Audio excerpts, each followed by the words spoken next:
selamat datang di Bire Cats Family. Hari ini aku mau menceritakan awal mula aku mengadopsi kucing. Sebenarnya itu tuh udah dari lama aku mau mengadopsi kucing. Berhubung waktu itu aku masih kerja, jadi aku pikir kayaknya nggak dulu deh. Soalnya takut nggak kerawat juga kan. Nah, setelah 2 tahun aku pendam keinginan aku, akhirnya aku adopsi kucing. Pertama kali aku mengadopsi kucing itu yaitu Mami Bire, maminya anak-anak ini. Nah, setelah 2 bulan aku mengadopsi kucing, rasanya kayak ketagihan gitu dengan kelucuannya, kegemasannya gitu kan. Akhirnya aku sama suami buat adopsi lagi. Awal adopsi Bira itu aku nggak ngerti soal rasanya seperti apa. Yang penting aku taunya Persia aja gitu kan. Nah, untuk adopsi yang kedua, aku itu cari-cari tahu, tanya-tanya, akhirnya jatuhlah ke aku adopsi Persia Pygnos, yaitu uh, suaminya dari Mami Bira itu.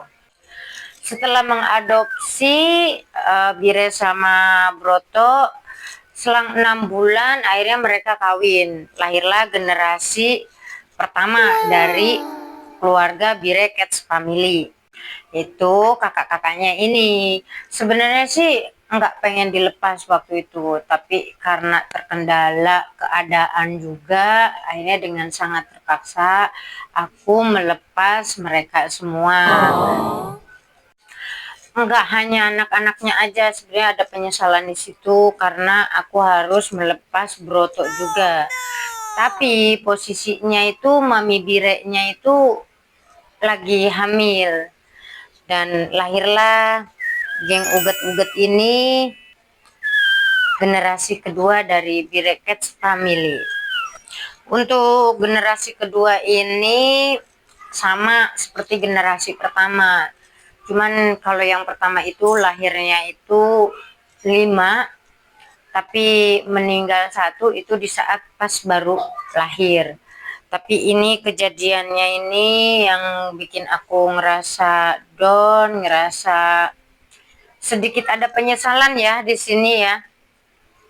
Karena mungkin ada kesalahan juga dari aku untuk merawat mereka. Akhirnya ini lahir 4 ini kemarin, yang namanya Barclay si sulung itu ninggalin kita untuk selamanya.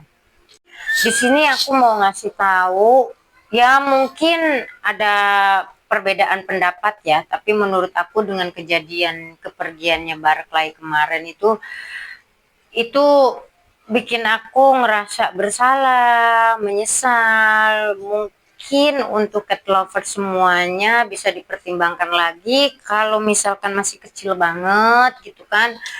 Nggak menyalahkan dokternya juga gitu kan, tapi di sini aku mau menyarankan sebisa mungkin kita rawat sendiri aja, atau kalau misalnya memang kayak aku kemarin aku bawa ke dokter itu dikasih suntikan, sedangkan bebeknya Barclay itu cuman 33 gram. Dari di bawah itu dikasih suntikan itu Barclay itu drop banget. Mungkin untuk cat lovers yang lain dipikir-pikir lagi ya, kalau dibawa ke dokter, mungkin kalau dokter nyuntik atau apa bisa jangan dulu deh. Soalnya Barclay itu drop langsung setelah dia pulang dari dokter. Mungkin bisa dengan dikasih nutrisi yang ini, air hangat atau apa. Sebenarnya sebelum ke dokter itu dia masih bisa kayak berontak gitu, cuman untuk tangannya ini lemah ya dia ini. Tapi untuk sorry, ada iklan dulu ya sebentar ya Mami Birenya. Nah, untuk kakinya ini masih kuat gitu loh berontak. Jadi kalau kita gerak-gerakin gini tuh dia masih ini. Cuman semenjak disuntik itu langsung drop, lemah. Ya kayak orang lumpuh aja, sampai akhirnya dari dokter itu 2 hari setelah dari dokter itu dia nggak kuat karena kondisinya terlalu lemah. Di sini juga aku mau ngasih tahu juga, ini kan karena satu waktu itu kan apa Mami Bire itu harus pakai AC. Sedangkan posisinya ini anak-anak ini kan belum genap 1 bulan ya. Nah, dari situ tuh mungkin kan ada yang kuat, ada yang enggak seperti ini ya. Ini adik-adiknya kuat, sedangkan dia lemah gitu kan. Akhirnya kayak hipotermia sama hipoglikemia gitu. Nah, untuk teman-teman juga lebih diiniin ya suhu ruangannya, takutnya nggak kuat kayak Barclay gitu. Karena kehilangan, biarpun seekor kucing ya, kehilangan itu benar-benar sakit, benar-benar nyesek banget gitu. Di sini juga aku mau menyarankan juga ya untuk cat lover semua, ini pengalaman aku sih, terkadang kan beda-beda ya perawatannya ya.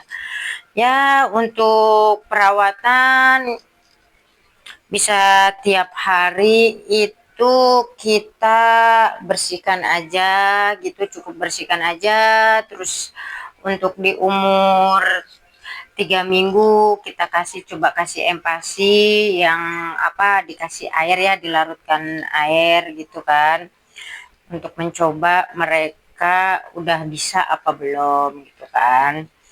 Nih kayak ini umur 3 minggu juga mereka udah bisa training pip sama pup sendiri. Jadi aku nyiapin tempat yang kayak gini di umur 3 minggu sama dikasih pasir, dan ini tisunya ini ya bekas dia pup, dia ini simpan di sini aja. Pip kita kan kadang membantu mereka untuk pip sama pup ya, karena masih kecil ya. Jadi di umur 3 minggu itu aku udah nyiapin ini, terus kita habis ngebantu itu disimpan aja di sini, jangan dibuang, nggak perlu dibantu yang aneh-aneh sih kalau untuk kucingku.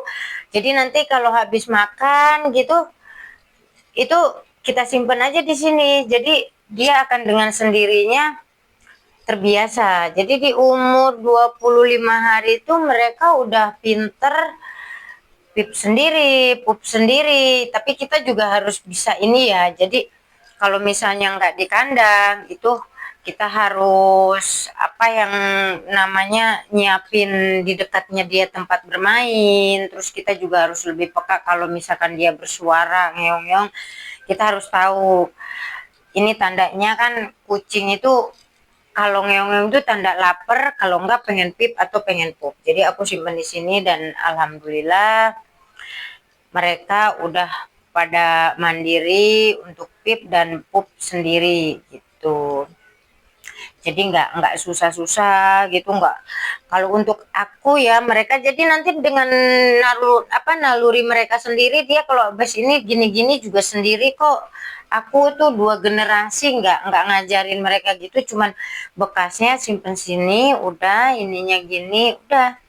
Untuk perawatan kucing Pygnos ini sendiri bener-bener harus rada ekstra sih ya, soalnya satu kan juga kan lebat ya, terus ditambah seperti matanya ini belekannya lumayan lah ya, terus ditambah kalau menyusui kan masih kayak ibunya itu apa itu namanya, masih kayak ada kotor di nennya apa, jadi kesini gitu. Nah jadi sebisa mungkin 3 hari sekali untuk membersihkan ini secara pelan-pelan aja, nggak usah ini. Kalau untuk mandiin sih aku nggak tiap ini ya, seminggu sekali pun enggak kan. Jadi kalau misalkan bekas empasi belepotan sini cukup diiniin, tetap ya semuanya pakai air hangat. Kita karena nggak tahu kondisi kucing kita itu kuat apa tidak gitu. Nah, kalau misalkan kucing kita kuat, itu ya bagus ya. Yang kita kan kayak Barclay itu kan nggak kuat dengan kondisi kayak AC 24 jam, akhirnya dia hipotermia gitu kan. Itu yang apa yang perlu diperhatikan, karena kan setiap ya seperti manusia aja ya, ada yang kuat, ada yang lemah gitu.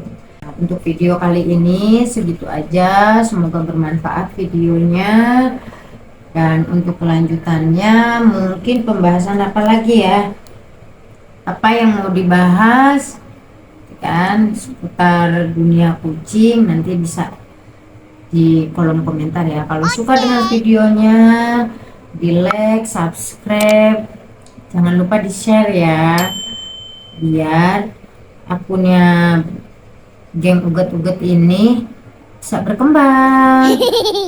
Makasih sudah nonton.